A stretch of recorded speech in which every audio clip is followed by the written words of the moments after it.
Du vélo, du cyclisme, le coup tordu, c'est le fameux podcast des passionnés pour les passionnés. On se retrouve pour le 281e épisode du coup tordu, un épisode consacré à Liège-Bastogne-Liège 2025. Dans l'épisode précédent, je vous ai fait une analyse, mais alors une analyse complètement foireuse de la 5e étape du Tour des Alpes. Je vous rappelle également que dans l'épisode 278, donc faut remonter un tout petit peu, on l'a enregistré dans le cours de la semaine, Andrea Missud de Nice Métropole était avec nous dans le coup tordu et nous a lâché une masterclass. Andrea qui est blessé actuellement et voilà, on a été content de le retrouver dans le coup tordu, donc on vous invite à écouter cet épisode si ce n'est pas encore fait. Mais là, on se retrouve avec la Dream Team du coup tordu pour la grande preview de Liège, Bastogne-Liège 2025. Et pour cette preview, Monsieur Phoenix, alias Enzo, dans le coup tordu. En forme, mon Phoenix ? Écoute, très content de vous retrouver. Ça fait quelques épisodes que j'ai dû louper pour raisons personnelles, c'est-à-dire des vacances. Mais du coup, très content d'être avec vous ce soir. Et je le dis souvent, hein, même quand tu n'es pas vocalement présent dans le podcast, l'esprit du Phoenix est dans le podcast. Et je rappelle à tous ceux qui nous écoutent qu'il y a tes analyses écrites à retrouver sur ton site The Big Gear, où tu nous as fait tout le tour des Alpes. Il y a quasiment la totalité des courses à retrouver en preview écrite. Donc n'hésitez pas à en user, en abuser. Et on va abuser également de notre ami Latib, alias Thibaut, présent également dans le coup tordu. Ça va, mon Thibaut ? Ça va, mais depuis mercredi, je n'ai pas bougé de mon canapé. J'attends encore l'attaque de Remco Evenepoel. La fameuse. Est-ce que quelqu'un peut me dire quand est-ce qu'il va le faire ? Peut-être dimanche. Peut-être ce dimanche sur Liège, Bastogne-Liège 2025. C'est peut-être prévu, mais c'est vrai qu'il a beaucoup jacté quand même avant la course, non ? C'est moi ou j'ai l'impression que c'est un peu... Il a surtout commis une sacrée erreur à 73,4 km de l'arrivée quand au premier passage du mur de Huy, au sommet, à un soigneur, il balance son impair parce que il restait littéralement 1h45 de course jusqu'à son franchissement de la ligne d'arrivée. Et c'est peut-être ce qui l'a laissé un peu groggy. Parce que le fait qu'il enlève cette veste sitôt, c'est que il avait quand même des vues, des esprits et qu'il avait envie d'être un peu plus acteur. Et il a été en définitive observateur. On rappelle, 9e place de Remco Evenepoel sur la Flèche Wallonne 2025. On se fait une petite actu vélo juste avant d'attaquer le Liège ? Oh, il y a fort à dire. Ok oui, parce que vous nous l'avez demandé. Le projet One Cycling. Vous avez envie qu'on réagisse un petit peu là-dessus. Enzo, je vais te laisser la main. Donc avec les quelques éléments dont nous disposons actuellement, Enzo, tu vas résumer un petit peu ce que c'est que ce projet One Cycling et puis nous dire aussi un petit peu ce que t'en penses. Thibaut, je te laisse me couper si je dis une connerie, t'hésites pas, tu sautes. Du coup, One Cycling, ça fait quoi? Peut-être 2 ans qu'on en entend un petit peu parler. Ce projet qui apparemment commence à prendre forme et devrait être annoncé juste avant le Tour de France cette année, avec en tête de proue Plugge, le patron de la Visma. Ce projet, en gros, ce serait, de ce que j'ai compris, comme une sorte de ce qu'ils voulaient faire au football avec la Super League, c'est-à-dire réunir les plus gros, ou en tout cas les clubs les plus bankable de la scène européenne, pour en faire une sorte de ligue fermée avec des droits payants supplémentaires. En gros, c'est ramener de l'argent en plus dans le monde du vélo, ce qui, en soi, n'est pas une mauvaise idée. Trouver d'autres sources de revenus pour dans un écosystème qui est aussi fragile que celui du cyclisme professionnel, c'est pas une mauvaise idée. Maintenant, c'est la manière dont c'est fait qui semble un peu étrange. C'est-à-dire que ce sont des fonds saoudiens, je crois. Il va y avoir un investissement à hauteur de 250 millions d'euros sur 3 ans. Ils espèrent arriver à être rentables au bout de 3 ans, c'est-à-dire que les fonds, l'Arabie Saoudite ne donnerait plus d'argent supplémentaire, mais que le projet pourrait tourner de lui-même. Donc, en 3 ans, ça paraît quand même un peu ambitieux, mais soit. Et les équipes qui intégreraient le projet recevraient toutes 1 million d'euros par an, ce qui n'est pas non plus exceptionnel selon le budget de certaines équipes. Par exemple, pour l'UAE, qui a un budget probable d'à peu près 50 millions d'euros, 1 million, c'est pas grand-chose. L'équipe à 15 millions, 1 million, c'est quand même un peu plus représentatif. On va pas se mentir, c'est même pas le salaire annuel d'un Paul Sexas. Non, après, là, faut dire que tu prends un exemple. Minimum. Mais voilà, c'est pas non plus, enfin, c'est pas exceptionnel, aux proportions gardées. Et pour l'instant, sur les 18 équipes World Tour, il y en aurait 11 qui seraient OK avec le projet, dont Jumbo qui serait moteur du truc, les grosses équipes qui seraient pas encore à bord, au-delà des World Tour françaises qui attendent le OK d'ASO, ce serait UAE et Alpecin. Donc les équipes qui ont dans leur rang Pogacar et Van Der Poel. Pardon. Pour le reste, je crois que Soudal est dedans. Enfin, Soudal est OK. Soudal et Visma, donc les deux autres grosses équipes qui seraient OK. Et pour le moment, je crois que c'est à peu près toutes les infos qu'on a. Non, l'autre info aussi, ce serait que RCS et Flanders Classic, donc les deux organismes qui organisent les plus grosses courses avec ASO, eux seraient OK. ASO, pour l'instant, non. C'est-à-dire que le Tour de France ne rentrerait pas dans le projet, Liège-Bastogne-Liège non plus, la Vuelta non plus. Par contre, les grosses classiques flandriennes, le Giro, Milan-San Remo et le Lombardie, et les Strade Bianche entreraient du coup dans ce projet. Voilà pour l'instant où on en est. Quelque chose à rajouter? Quelque chose à rajouter, c'est sur le dernier élément. Le dernier élément, c'est que ASO ne fait pas partie du projet parce que ce projet vise quand même à enlever un peu plus de pouvoir à ASO, et ASO, le pouvoir qu'elle a est absolument faramineux dans le monde du vélo. Quand tu maîtrises le Tour de France, quand tu maîtrises le porte-monnaie mondial, en matière de cyclisme, t'as le pouvoir. Et on comprend aisément pourquoi RCS et Flanders Classic veulent un peu remettre la balle au centre et retirer un peu plus de pouvoir pour être un peu plus à l'équilibre avec ASO. Moi, ce que j'ai un peu de mal à comprendre pour l'instant, c'est-à-dire que pour nous fans, pour nous spectateurs, globalement, qu'est-ce que ça changerait dans ce qu'on voit à la télé? Est-ce que les équipes qui partiraient du côté du projet saoudien se retireraient d'elles-mêmes des courses USO, donc c'est-à-dire les 11 équipes, du coup, se sortiraient elles-mêmes du Tour de France? Est-ce que y aurait des courses en parallèle, des courses UCI qu'on voit déjà? Est-ce que voilà, quel est le calendrier de courses supplémentaires, ou est-ce que c'est simplement un projet de course en plus des courses qu'on a déjà qui viendraient se greffer dans l'histoire? Et quid par exemple du Giro, donc le Giro basculerait donc sous pavillon One Cycling, mais globalement ça veut dire le Giro il se déroule de la même manière. En fait, ça changerait pas grand chose pour nous, Enzo. À terme, je crois que les équipes qui intégreraient le projet One Cycling auraient le calendrier One Cycling, c'est-à-dire que les courses en dehors des organismes ayant accepté signer la charte, on va dire, ils pourraient pas y participer. De ce que j'ai compris. Ouais, et le but, c'est que il n'y ait aucun événement, du moins One Cycling, qui s'enchevêtre. Genre, qui est pas en même temps un Dauphiné et un Tirreno Adriatico. Donc, vraiment, le but, c'est d'essayer, sur chaque grande course, d'avoir tous les plus grands coureurs. Ce qui va visiblement être compliqué si tu dois faire sans Tadej Pogacar. Et honnêtement, est-ce que ce projet n'est pas un peu mort-né, en sachant que est-ce que les Emiratis ont besoin de ça? Est-ce qu'ils ont envie de ça?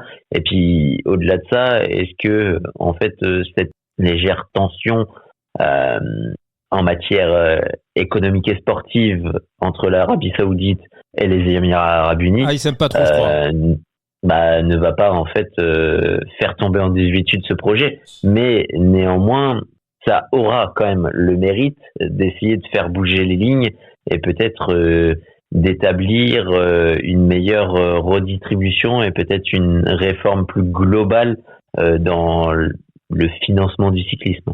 Alors, parce que, ouais, c'est ça la question que j'allais te poser, Thibaut. Est-ce que au fin fond du fin fond, parce que moi je pense que Plougueux rouler pour ASO ou rouler pour l'Arabie Saoudite, je pense qu'il s'en fout. En vrai, il roule pour la Visma.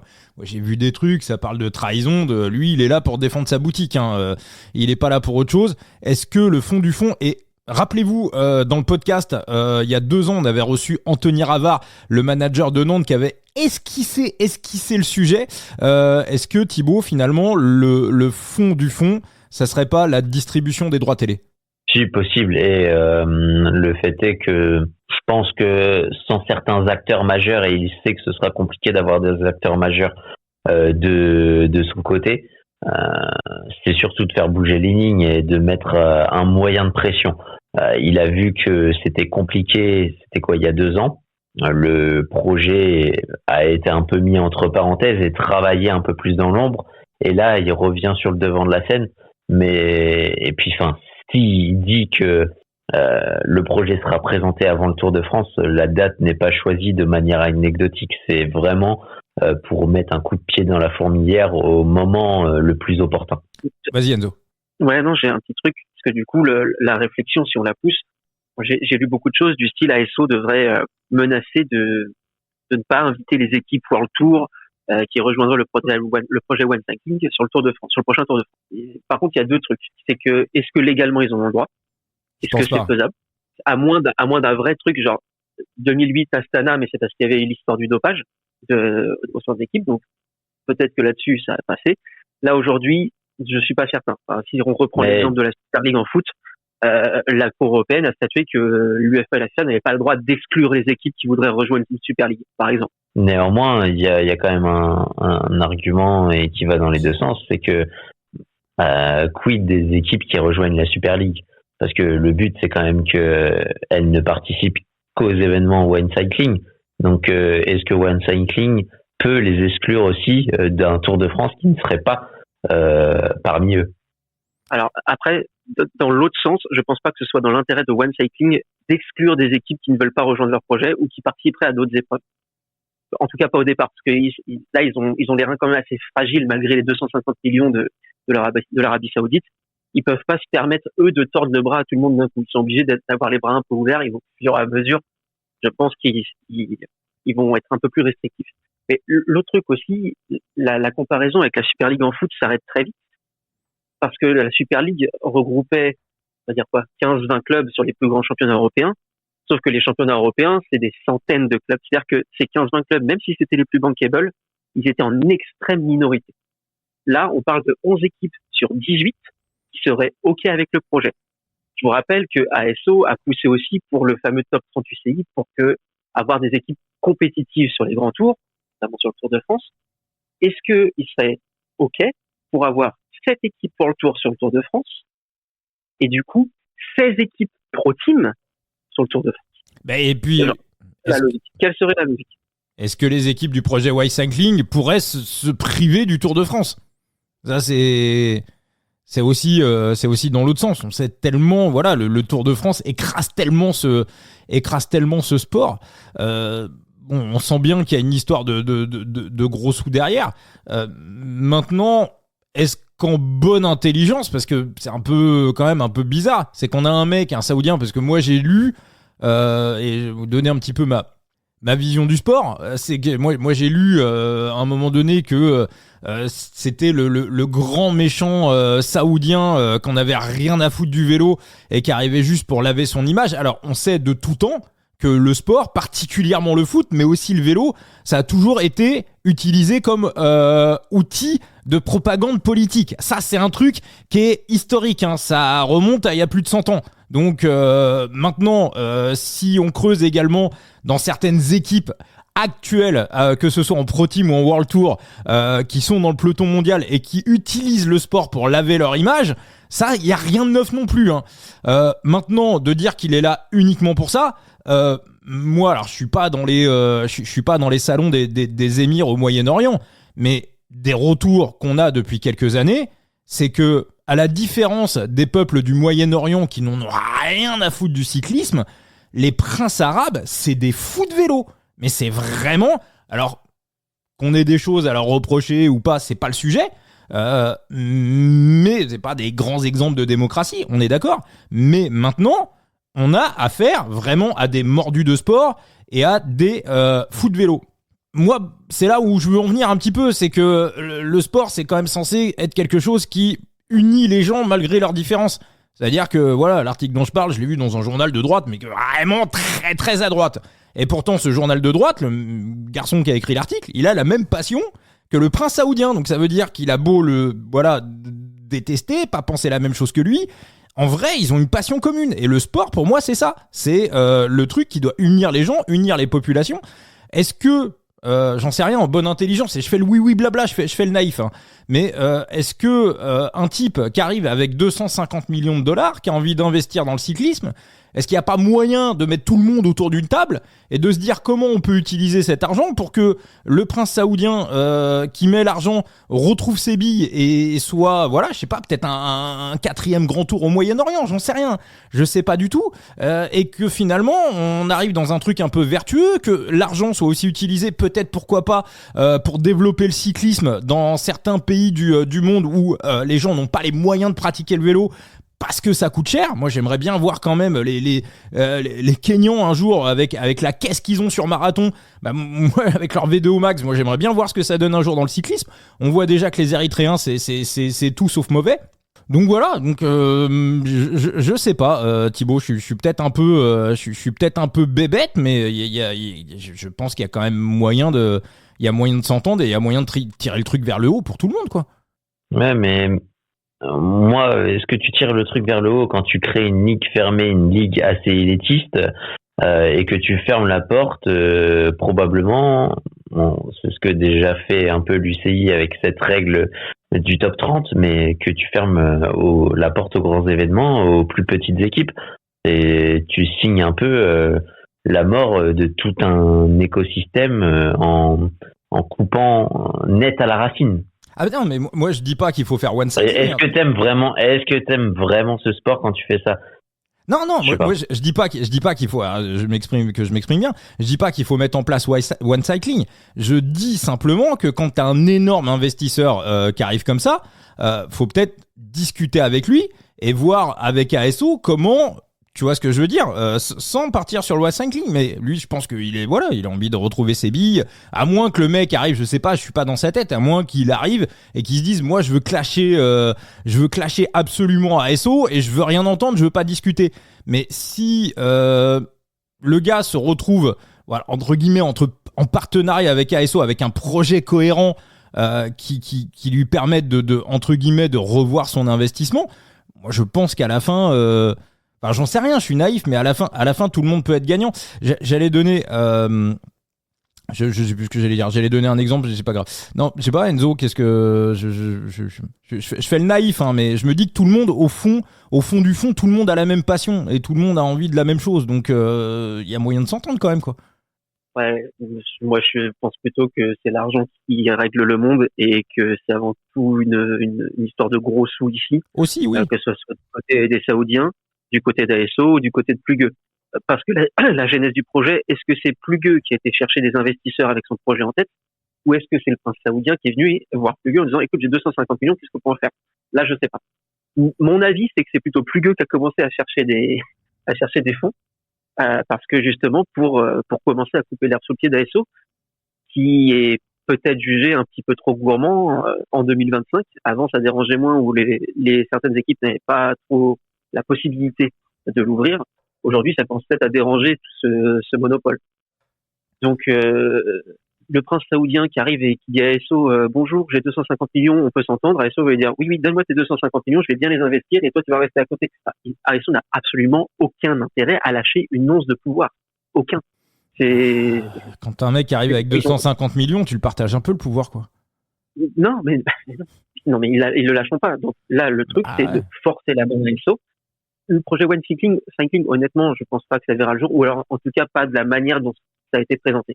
Par contre, ça va forcer ASO à revoir un peu sa copie, parce que quand on te dit que tu as 70% de tes équipes de première catégorie qui seraient pour ce genre de projet, tu dis, bon, peut-être qu'il y a quelque chose qu'on peut faire pour faire redescendre un peu la tension et ramener les gens vers nous, tu vois. Enfin, à un moment, il va falloir aussi être un peu malin. Et voilà, c'est ça que j'allais dire. Thibaut, est-ce que finalement, au fond, est-ce que le cyclisme actuel avec les stars, parce qu'on sait que pour qu'un sport fonctionne, il faut des stars, et là, aujourd'hui, dans le vélo, on a une véritable génération de stars, est-ce que finalement, le cyclisme n'est pas un peu victime de son succès, à savoir que les 250 millions, voilà, ils n'auraient pas été le mettre dans le bilboquet ou la pétanque. Alors, j'ai rien contre la pétanque et le bilboquet, mais à un moment donné, si des mecs, tels qu'ils soient, veulent investir autant, c'est qu'ils sentent que voilà, c'est qu'il y a un truc en ce moment dans le vélo. Enfin non, c'est moi qui délire. il y a un truc dans le vélo, et puis il y a il y a ce sport washing, hein, on y revient quand même. L'Arabie Saoudite investit énormément dans le vélo et à travers ces lieux touristiques en les mettant en avant. Il n'y a pas que la Djeko Aloula qui en bénéficie. Il y en a d'autres et ils ont potentiellement un moyen dérivé, et en plus un moyen dérivé en mettant en place un calendrier où on instaure 4 autres grandes courses sur 4 continents différents. L'Asie, l'Amérique et on finit aussi intrinsèquement par un grand événement en Arabie Saoudite. Donc c'est aussi pour mettre en valeur un peu le pays et essayer d'attirer un peu plus le commun des mortels vers l'Arabie Saoudite. Bah, Aloula, c'est beau, hein. La Lula Tour, c'est incroyable, quoi. Incroyable. Il y a des endroits magnifiques. Ok. Enzo, t'as un truc à rajouter sur le sujet? Non, j'espère juste que ça va pas faire du grand n'importe quoi, parce que en vrai, au final, dans ces moments-là, c'est toujours la même chose qui se passe, c'est les petits qui vont en pâtir, que ce soit les petites courses, les petits organisateurs ou les petites équipes. Quand il y a des histoires de gros sous, c'est pas le petit peuple qu'on écoute. C'est vrai, Enzo, c'est une bonne conclusion. Alors encore une fois, hein, voilà, tout ce que je vous ai dit, ce sont des questions. Hein. Le sujet est très, très, très complexe, et voilà, c'est des interrogations que j'ai. Et j'ai pas, en vrai, au fond, j'ai pas un avis tranché. J'ai pas un avis tranché sur le truc. On passe à Liège, les copains? Moi ça. Allez. Il est temps. Il est temps. Qui attaque sur le parcours? Thibaut, je te laisse la main. Oh bah vas-y, hein, si tu veux. Hein, c'est pas, il y a pas beaucoup de changements puisque les difficultés principales on les connaît et elles commencent. Allez, on passe quand même la mi-course et à partir de cette côte du Mont-le-Soie, on a un final qui est un copier-coller de l'année dernière. L'année dernière, on avait mis la côte du Mont-le-Soie à la suite de modifications de parcours de dernière minute qui empêchaient d'emprunter une voie pour mener à la côte de Wanne. Et puis à partir de la côte de Wanne, c'est Wanne, Stoke, Haute-Levée, les secteurs privilégiés pour anticiper. Anticiper quoi? Anticiper cette côte de la Redoute qui a retrouvé ses lettres de noblesse du côté de Liège-Bastogne-Liège, parce que pendant des années, ça se résumait à une course de côte et une sorte de décision dans la Roche-au-Faucon. Depuis qu'on a changé un peu de lieu d'arrivée, qu'on est passé de l'épaule ansoise à l'épaule liégeoise, mais après, le final reste relativement le même et on sait exactement l'endroit clé de ce secteur. Ce sera, à n'en pas douter, la côte de la Redoute. Enzo, un petit mot de la météo? Beau temps, 15 degrés, donc là-dessus, il ne devrait pas y avoir trop de soucis. Le vent, va pas être très très fort, il va souffler en provenance du nord-nord-ouest, nord-nord-est, pardon, excusez-moi. Ce qui veut dire que sur les 35 derniers kilomètres, donc entre la côte de la Redoute et l'arrivée, c'est majoritairement un vent défavorable. Mais c'est un vent, en tout cas ce soir, c'était entre 10 et 12 km/h. Ça sera beaucoup moins fort que ce qu'il y avait sur la piste. Bon, tant encore à rien à voir avec ce qu'on a eu cette semaine. Alors justement, on va parler un petit peu de préparation, hein, parce que souvent, voilà, on sait que pour arriver sur les Ardennaises, il y a différents modes de préparation. C'est que le Tour du Pays Basque, par exemple, ça peut être une bonne prépa. On a eu quelques exemples. Ces dernières années de gars qui sortaient du Tour des Alpes et qui perfaient directement sur Liège. Thibaut, est-ce que finalement le Tour des Alpes, un petit séjour, un petit voyage le samedi, est-ce que ça serait pas la préparation idéale? En plus, le fait d'avoir évité vraiment Tour des Alpes, il a pas fait si beau que ça, mais enfin, c'était pas non plus l'apocalypse qu'on a eu sur la Flèche Wallonne mercredi. Ouais, le Tour des Alpes, mais c'était dur. On a eu un temps difficile.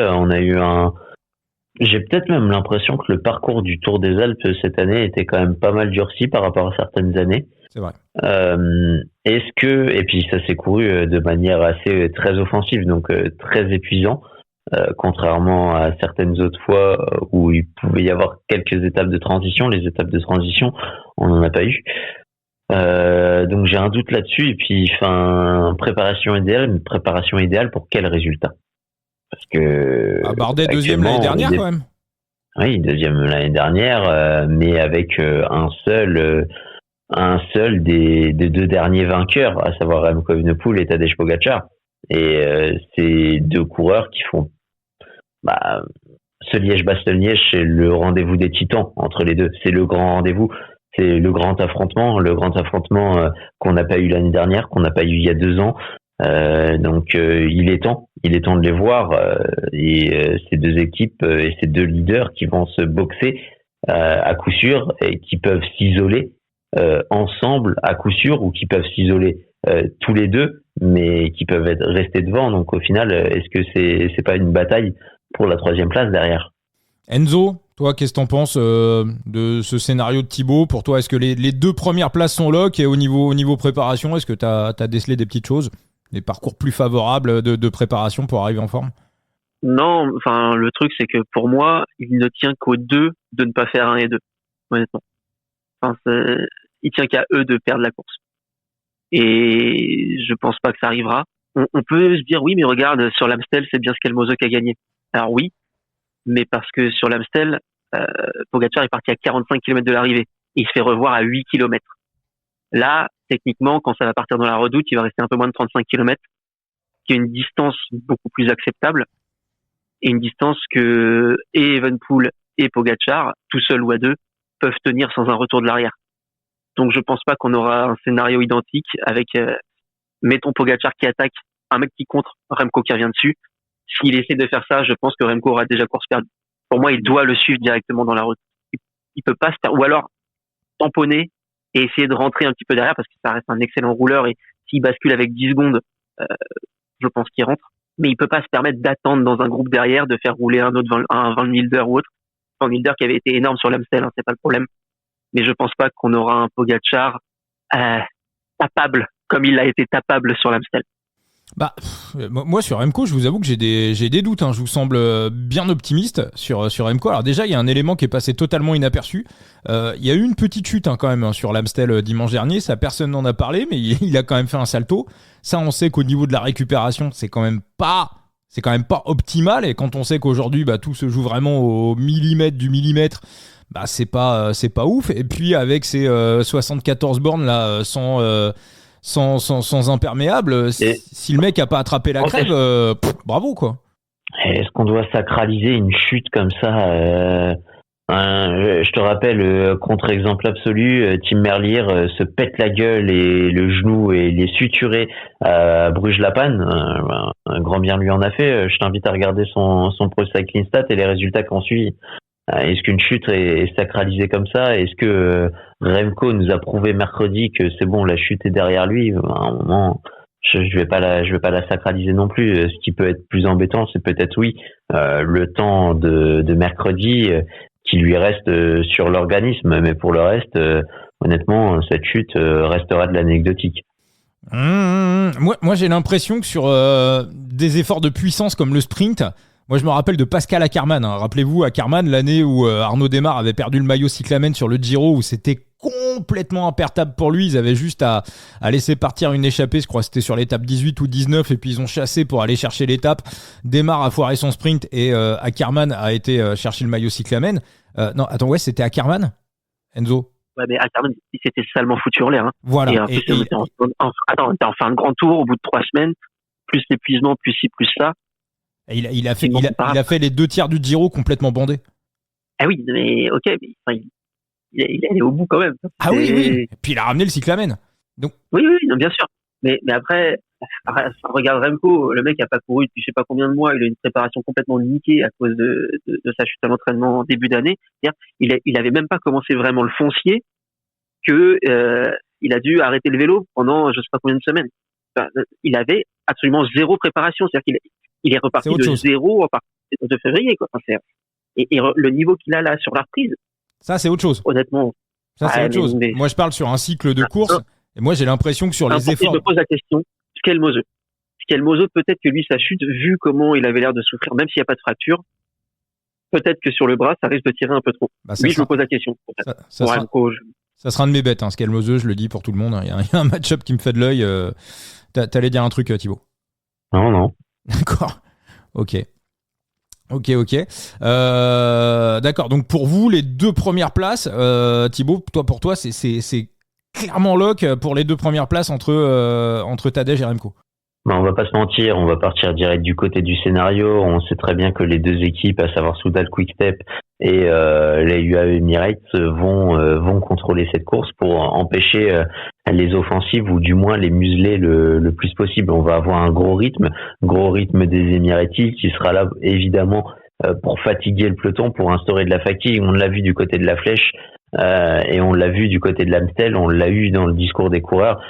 C'est des courses maintenant qui ne débranchent pas, qui sont extrêmement rythmées et au final, ça se joue entre les meilleurs. Et le scénario, il est écrit d'avance. L'année dernière, on a vu un Tadej Pogačar attaquer à 900 mètres du sommet de la Redoute. Du jamais vu. Dès les plus forts pourcentages, il a attaqué. Et est-ce que c'est pas dans son intérêt de refaire la même? Évidemment que si. Pourquoi? Parce que c'est dans ce type d'effort où tu ne mises pas sur une explosivité sur la fin de la bosse, qu'il peut lâcher Remco Evenepoel et prendre le plus d'avance possible. Donc c'est évidemment ce qu'il va faire. Parce que dans ce cadre-là, oui, il va lâcher Remco. Oui, il va prendre de l'avance. Et pour être rejoint, il le sera difficilement. Donc moi, je vois pas d'autre scénario que ça. Et puis après, est-ce que Remco, lui, s'isole derrière? S'il n'est pas immédiatement isolé au sommet de la Redoute, il le sera dans les parties transitoires parce que Remco, on le sait, c'est un fin tacticien. Dès que ça se regarde un peu, il sait placer le mouvement et dès qu'il a 1, 2, 3 mètres d'avance, c'est fini. Tu ne le rattrapes pas. Enzo, t'es sur ce scénario? À peu près. Après, moi, il y a un truc que j'exclus pas, c'est que Pogačar bascule avec, comme tu dis, une petite dizaine de secondes au sommet de la Redoute et que Remco recolle derrière. Et dans ce cas-là, par contre, pour moi, la roche au faucon sera fatale à Remco. Oui, dans tous les cas. Pour moi, mais j'exclus pas qu'il rentre dessus après la Redoute. Je suis pas catégorique sur le fait que Pogačar s'isole et soit pas revu du tout. En tout cas, moi, je suis persuadé de son moment. En tout cas, moi, je suis persuadé de son endroit de l'attaque. Hein. Ça va être très tôt dans la côte de la Redoute. Parce que c'est dans son intérêt. Et puis, de ce qu'il nous a montré récemment, quand t'attaques à 460 mètres à la flèche, je pense que t'as peur de rien. Hein. Pour toi, Thibaut, attendre la roche au faucon pour placer l'attaque décisive, trop dangereux? Non, il attendra pas. T'allais dire, Endo? Non, je dis c'est risqué, même si je pense que ça suffirait aussi. Mais non, ça va être gros écrémage sur la Redoute. Il va forcer le mano à mano. Il le sait et je pense que Evenepoel en est conscient. Il peut pas se permettre d'attendre une dizaine de kilomètres comme il l'a fait sur l'Amstel. Il n'y aura pas assez de temps derrière. Et surtout qu'il y a beaucoup plus de côtes longues qui vont profiter à Pogačar. Pogačar, je crois que c'est dans le Gemmelberg. Désolé, je me souviens plus que le où il reprend du temps sur Evenepoel. Guppenberg, ouais. Et il reprend du temps. Non, Guppenberg. Gemmelberg, je sais plus. Bref, il y en a une avec qui pense un G, pardon, où il reprend du temps sur le duo qu'il fait. Et après, c'est là où il commence un petit peu à fléchir. Là, sur les ascensions qui vont suivre, il aura le dessus. Donc, Remco, il faut qu'il rentre même avant Cornemont, j'ai envie de dire.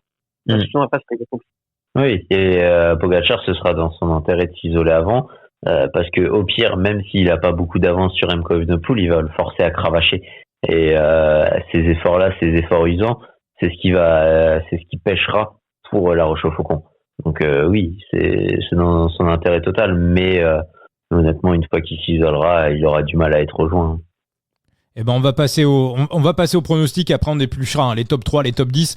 Je rappelle que jouer avec excès comporte des risques, hein, je le dis de manière solennelle, je le dis de manière très sérieuse, et qu'on n'est pas obligé de mettre de l'argent pour chercher à savoir qui sera le vainqueur. D'ailleurs, il y a un petit sujet dont il faudra qu'on parle, c'est la Ligue professionnelle de football française qui veut surtaxer encore les sites de paris sportifs. Alors pourquoi on est concerné dans le vélo? S'ils ont envie de garder des cotes à peu près cohérentes sur la Ligue 1, ils vont aller ratisser les cotes sur les autres sports.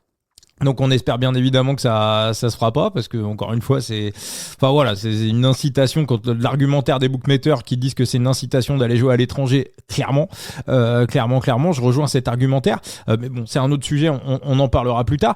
Donc au niveau des pronos, tous les deux vous êtes raccros, on est sur la victoire de Poggi.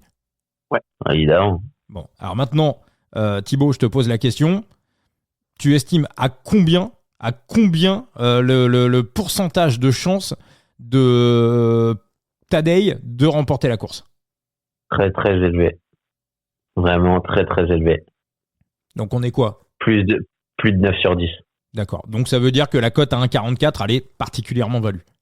Très bien. Toi Enzo? Je vois pas c'est malheureux, mais je vois pas dans quel monde Remco bat ce Tadej Pogačar. Alors oui, on s'est créé un petit espoir du côté de l'Amstel. Je pense que la Flèche Wallonne vient de nous montrer que Pogačar a remis les pendules à l'heure slovène. Mais il a lâché une performance historique. Au-delà d'avoir attaqué à 460 mètres, ce qui s'est littéralement jamais vu, hormis des anticipations réussies qui datent d'un autre temps, mais c'est limite plutôt des attaques au pied, au kilomètre, qui ont réussi. Donc là, avec un temps de marquage, mais sinon, enfin, quand tu mets 10 secondes à ton dauphin, qui s'est jamais vu, puisque avant c'était 6 secondes, ça te place le bonhomme. Et encore, il met 10 secondes en s'étant fortement relâché du côté de l'arrivée dans les 75 derniers mètres. Je t'invite à regarder le tableau Excel que j'avais sorti. Il a quand même une marge par rapport aux autres de 5-6 secondes, quoi. Je suis mauvais dans ces trucs-là. Ouais. Moi, j'aurais dit... Non, mais j'aurais dit... honnêtement, pour moi, il tient qu'à lui de la perdre, cette course. Ouais. Problème d'alimentation, attaquer n'importe comment beaucoup trop tôt, chute ou crevaison. Chute ou crevaison, j'ai envie de le retirer de mon équation, parce que je peux pas statuer sur le pourcentage de chances que ça arrive. Ça peut arriver comme ça peut ne pas arriver. Il a fait son quota, surtout. Oui, c'est bon, là, je pense qu'il a fait tomber. Ouais. Mais surtout, s'il attaque dans la Redoute, 35 km en solitaire, c'est très largement dans ses cordes, et j'ai du mal à le voir revu. Honnêtement, s'il bascule avec 10 secondes sur Evenepoel, je pense que ça rentre. S'il bascule avec 20 secondes, ce qui n'est pas impossible s'il fait une attaque aux 900 mètres, comme l'a dit Thib. On va enchaîner sur la course des autres. Thibaut, est-ce qu'il y a des noms qui t'intéressent? Des top 3, des top 10, des mecs un peu surprises comme ça, qu'on pourrait, un petit peu à la Louis Barré la semaine dernière, qui pourraient, on va dire, un petit peu créer la sensation? Le truc, c'est, est-ce que c'est des sensations? C'est ça la chose, parce que en fait, ce Liège-Bastogne-Liège, dans la façon dont il doit être couru, avec un gros tempo Emiretti, évidemment que, ça va être une course éreintante, et ce sera les plus forts, les hommes en forme du moment, et puis ceux qui peuvent encaisser les plus de 4000 mètres de dénivelé positif. Donc, est-ce qu'il y a vraiment une surprise dans les non possibles? C'est ça, la question. Après, le truc, c'est qu'on peut avoir un scénario un petit peu comme l'année dernière, où de toute façon, tu sais que la première et en plus la deuxième place vont être lock à 30 bornes de l'arrivée. Donc derrière, personne ne voudra prendre de relais. On peut se retrouver avec un groupe qui se reforme d'une quinzaine d'unités et des mecs qui attaquent un peu à droite à gauche, et jusqu'au moment où ça part, un peu comme Bardet l'année dernière. Donc c'est ça. C'est assez compliqué d'anticiper, mais tu peux avoir forcément 15-20 mecs qui se retrouvent à se battre pour la troisième place, et ça roulotte, ça attaque, ça contre-attaque, ça se prend dessus jusqu'au moment où il y a un mec qui arrive à créer l'écart définitif. Et quel sera ce mec? Ben Illy. Je suis d'accord, je pense qu'on a le même podium en fait. D'accord. Ouais. Et c'est pour ça que je te le mentionne pas forcément quand tu me dis un top 3, parce que en termes de pari, je pense que c'est impariable au vu de sa cote victoire. Mais pour moi, Ben Illy, c'est potentiellement le troisième homme, sur la forme qu'il nous a montré, sur le potentiel marquage dans un groupe de derrière. Pour moi, Ben Illy, ça reste l'homme fort, et l'homme qui ira chercher cette troisième place. Et puis une petite stat que j'aime bien regarder, hein, c'est les stats des coureurs sur les courses de plus de 250 km. Il a déjà fait une 4e place à Liège en 2023. On a une 2e place sur l'Amstel. Il a fait 27 en 2024, l'année dernière, il fait 27e. Jeux Olympiques, il fait 10e, 7e sur les championnats du monde, donc voilà, et puis 10e la semaine dernière à l'Amstel. Donc Ben Illy, c'est aussi un mec qui sait encaisser le long. Donc Illy à la 3e place derrière Tadej et Remco. Ouais, Thibaut. Est-ce que mes souvenirs sont bons? Enzo, tu me rappelleras. J'ai pas regardé le replay, donc je peux pas me souvenir, mais est-ce que il fait pas partie des mecs qui profitent de cette partie transitoire pour attaquer entre Cornemont et La Roche-au-Faucon? Là, je me souviens. Il me semble, de souvenir. De souvenir, il fait partie des mecs qui en profitent un peu, tu vois, dans ces phases de marquage. Oui, mais ça m'étonnerait pas. C'est typiquement le type de coureur. Le problème, c'est que là où un Remco va être très chirurgical, lui, il peut courir comme un poulet sans tête, tu vois. C'est-à-dire attaquer jusqu'au moment où il se fait contrer et puis il pète. Donc, c'est son gros problème, c'est qu'il a les jambes, mais parfois pas trop le cerveau. C'est un peu dommage parce qu'il pourrait tellement décrocher d'autres meilleurs résultats, en tout cas plus régulièrement, s'il courait un peu plus intelligemment. Dans les top 10 éventuels, d'autres coureurs à surveiller, Thibaut, ou pas plus pour toi, c'est Poggi, Remco, Illy?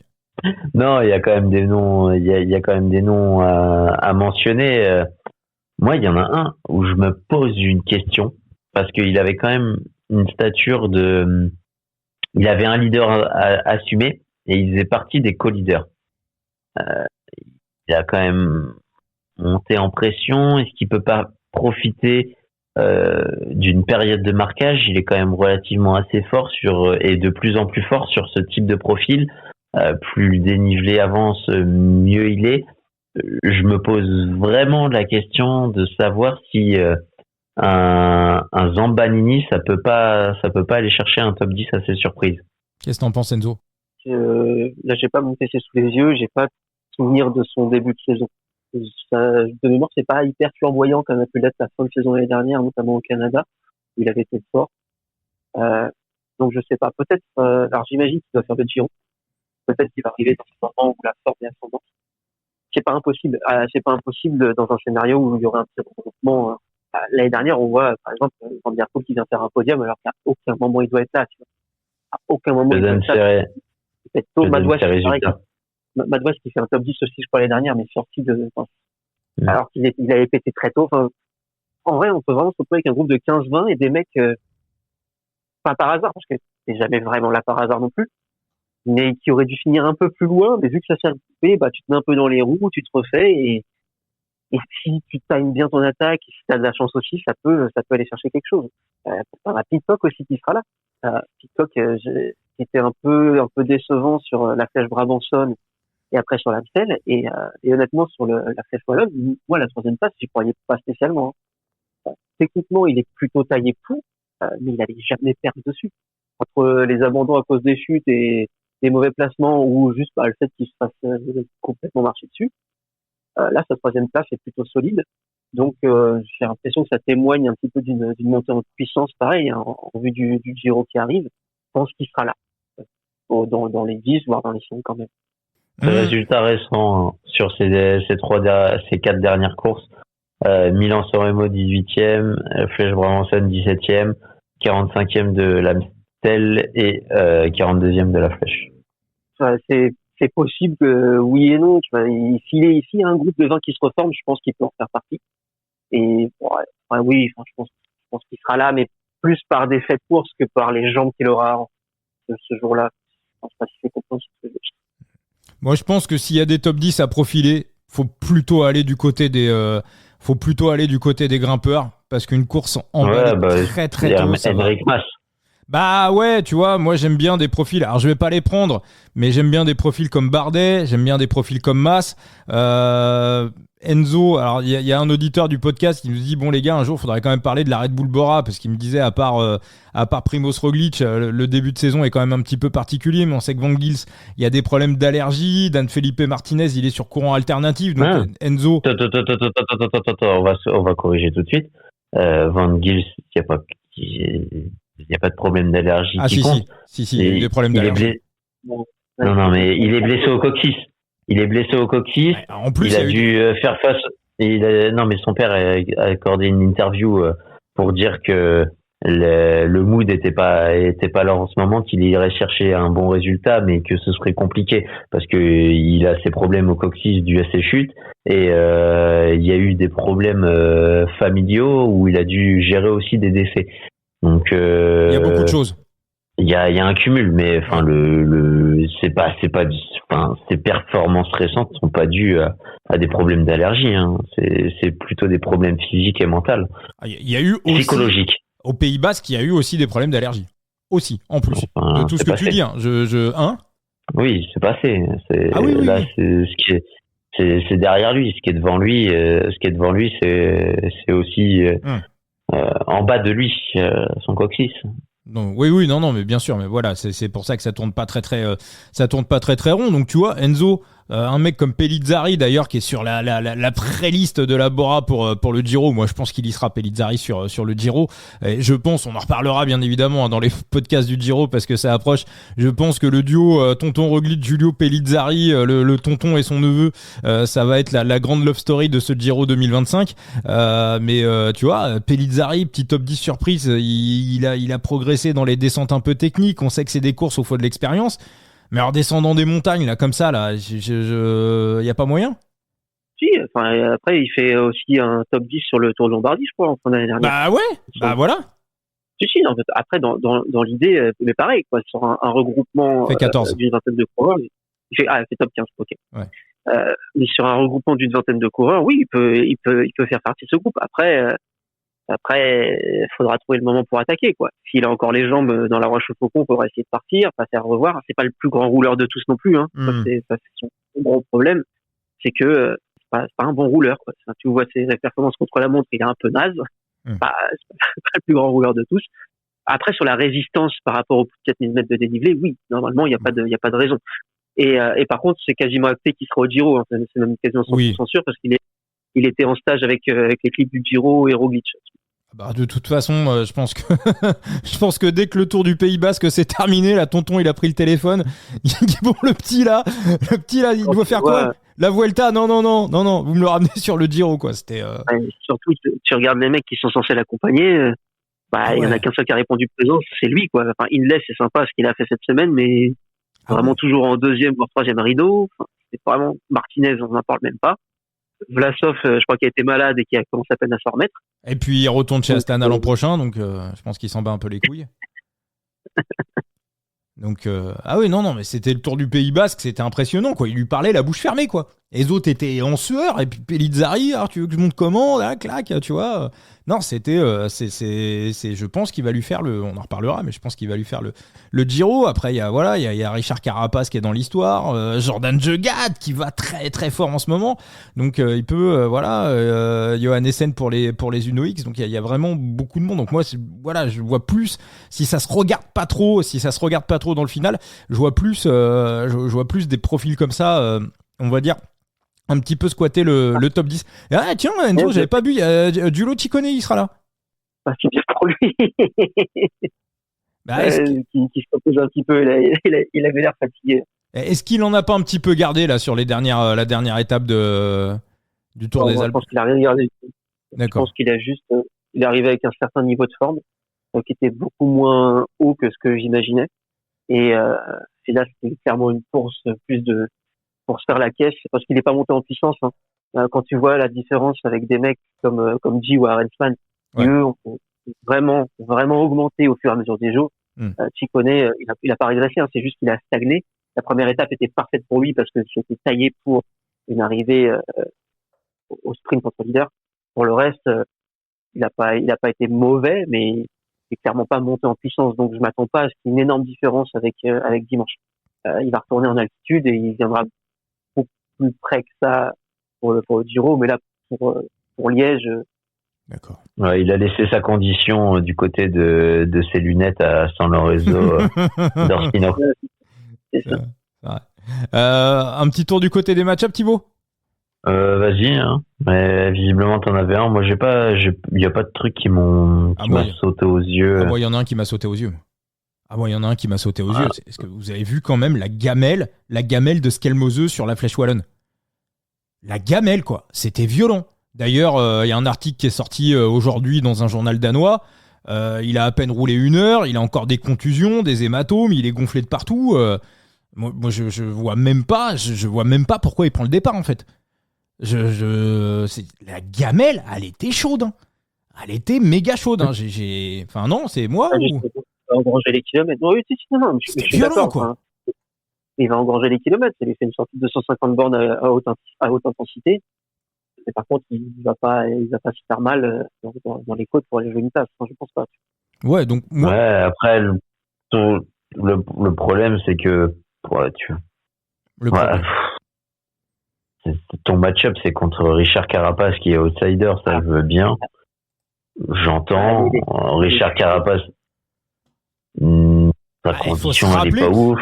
Il revient d'Équateur, il redescend du volcan, et un petit moment qu'on l'a pas vu.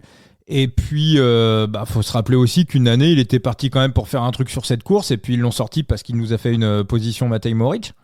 Oui, et puis il y a une autre année, c'est à savoir l'année dernière, il s'est cramé en essayant de suivre comme un chien fou le soleil. Ah oui, si, je me souviens, c'est Skelmoseux qui avait fait faire part que c'est lui qui avait suivi. C'était très rigolo. Alors que Skelmoseux avait juste pété comme un... comme une merde.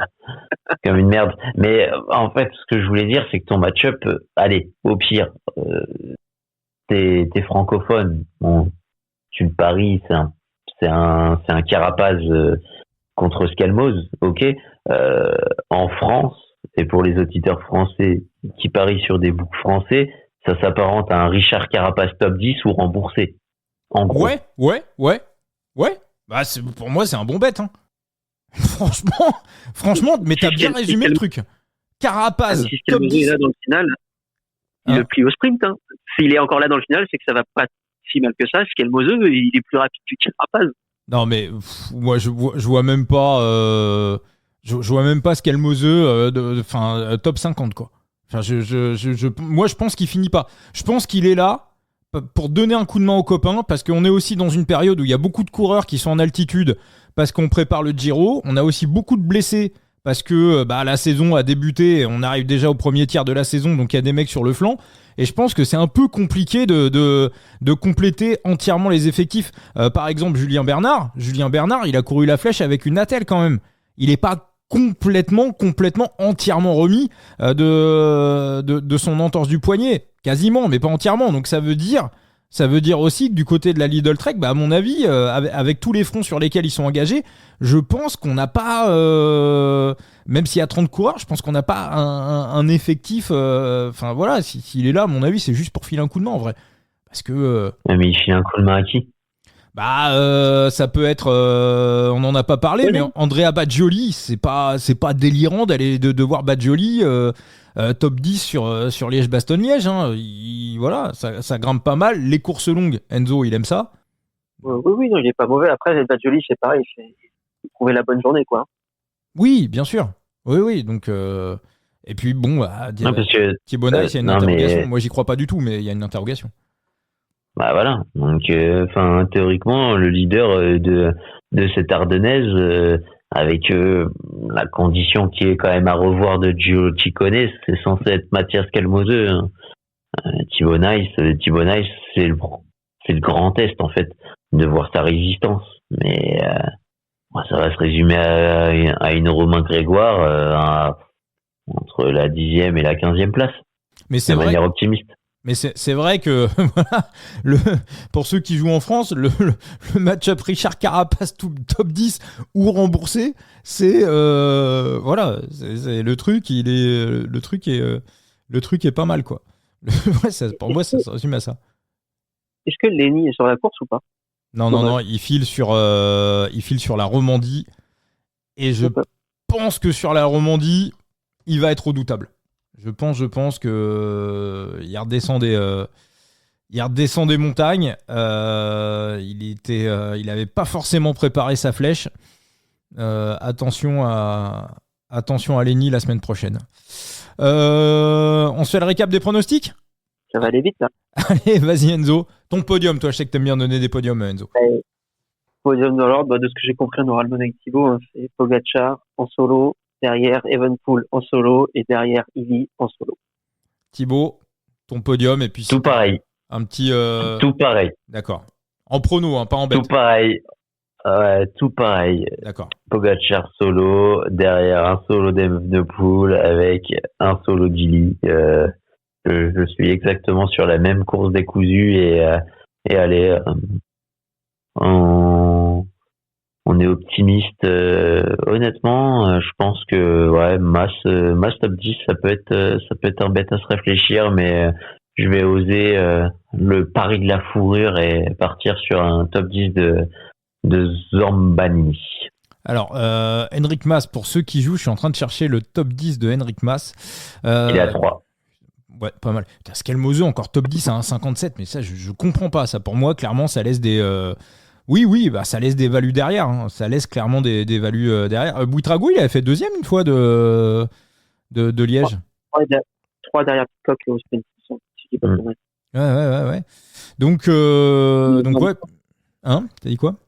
En 2023. Ouais, exact. Cette année-là, t'as Pitcock qui arrive à rentrer sur Evenepoel après la Redoute, mais je crois qu'il repète encore dans la côte non répertoriée vers Cornemont, il me semble. Exact. De mémoire. C'est pas Cornemont cette année. Hein. C'était pas Cornemont ? Non, Cornemont, ils l'ont introduit l'année dernière. Mais, je crois que c'est en 2023 justement qu'ils l'ont introduit. Parce qu'en 2022, t'as Remco qui attaque sur le faux plat en haut de la Redoute. Non, mais l'année dernière. Et en 2023, il tourne à droite. Ouais, il tourne à droite, mais il passe pas par Cornemont, je crois pas. Ah, ok. C'est depuis l'année dernière qu'ils l'ont introduit, de souvenir. D'accord. Moi, je crois que c'est 2023, ok. Ouais. Non, ils ont fait un petit détour. Donc, ok. Je vais vérifier pendant que Vincent part sur ces trucs et je te redis à la fin du podcast. Ok, et ben écoute, moi ça sera la victoire de Pogacar. Je viens de trouver une cote à 1,51 que je trouve incroyable. Donc voilà, 0,5% de bankroll pour la win de Tadej à 1,51 et le match-up de Richard Carapaz devant Mathias Skelmose. Donc Richard Carapaz à 2,28, ça sera 0,25% de bankroll. Voilà pour mes deux pics. T'as retrouvé Thibaut ? 2020. Attends, mais 2023. C'est pas l'année. Si, c'était il y a 2 ans. Pop. Est-ce qu'il n'y a pas un petit détour ? Je suis en train de comparer, mais non, il passe par Cornemont, ouais.